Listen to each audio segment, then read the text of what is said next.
The engines roared like thunder against the quiet backdrop of a small, dusty town.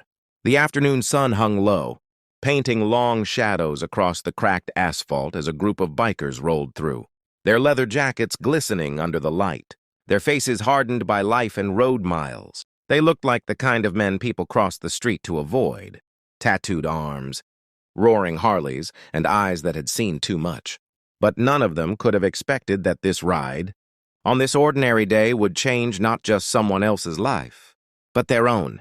As the group slowed near an old gas station at the edge of town, a small figure suddenly darted from the side of the road. It was a little girl, no older than 7, barefoot, dirt-streaked and crying so hard her tiny body trembled. She stumbled toward the bikers, waving her arms desperately, gasping for breath between sobs. "Please help! They're beating my mama!" The roar of engines faded to silence. The leader of the group, a burly man named Hawk, killed his engine first. What happened next would test everything they thought they knew about toughness, mercy, and what it truly means to protect someone. Before we go any further, if you believe in kindness, second chances, and standing up for what's right, then take a second to like, comment, share, and subscribe to Ripple Tales, because sometimes the smallest act of courage can ripple out and change the world. The girl's name was Lily. Her face was streaked with tears and dust, her small hands shaking, as she tried to explain through gasps that her mother was being hurt by her stepfather. In a rundown trailer a mile up the road, Hawk exchanged glances with his crew. They were rough men, the kind who'd been judged and feared all their lives. But every one of them had once been helpless. Broken boys who'd learned to wear leather and steel as armor. Hawk's jaw tightened. "Lead the way, kid," he said softly. And without another word, the bikers kicked their engines back to life and followed the little girl down the road. The trailer sat crooked in a patch of dry weeds, its windows cracked, the faint sound of yelling spilling into the open air.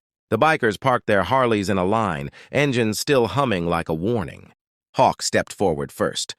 Through the window, they could see a man shouting, his arm raised, and a woman cowering in the corner clutching her ribs. That was all it took. Hawk and 2 others stormed through the door. The scene exploded.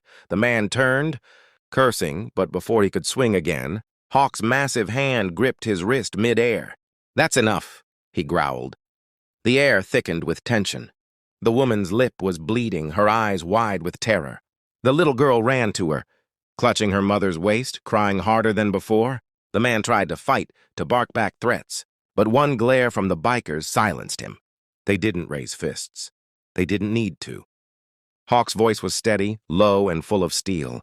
"You lay a hand on them again," he said, "and you'll answer to all of us."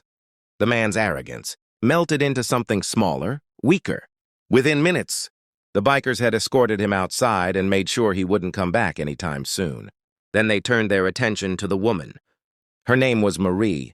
Her arms were bruised, her spirit nearly broken.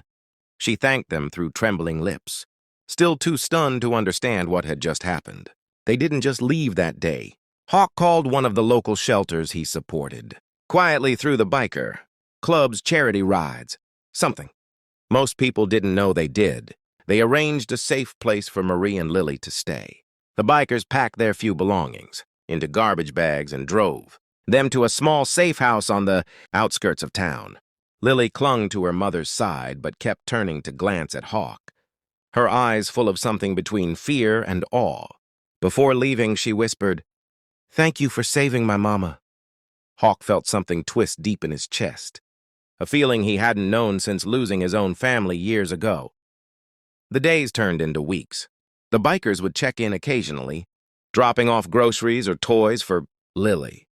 Marie slowly began to heal, not just from bruises, but from years of fear and silence. She found work at a local diner, her confidence returning with each passing day. Lily started school again, laughing more, smiling brighter. Hawk watched from afar, proud but quiet, keeping his distance so as not to scare them. He didn't see himself as a hero, just a man trying to balance out the darkness he'd seen in his own life. But fate had more to say. One rainy evening, as Hawk was closing up the club's garage, he heard the faint sound of small footsteps running toward him. It was Lily again, drenched, shivering, clutching a folded piece of paper. "Mama wanted you to have this," she said, her voice trembling. Hawk opened it. Inside was a drawing of a big man with a beard, surrounded by motorcycles, holding hands with a smiling little girl and her mom. At the bottom, in shaky handwriting, Lily had written, "My heroes wear leather." For the first time in years, Hawk felt tears sting his eyes. He knelt down and hugged the little girl tight. She didn't know, couldn't know, that Hawk had once been the one begging for help that never came. His father had been cruel too.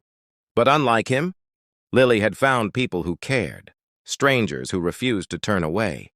In saving her mother, Hawk had saved a piece of himself.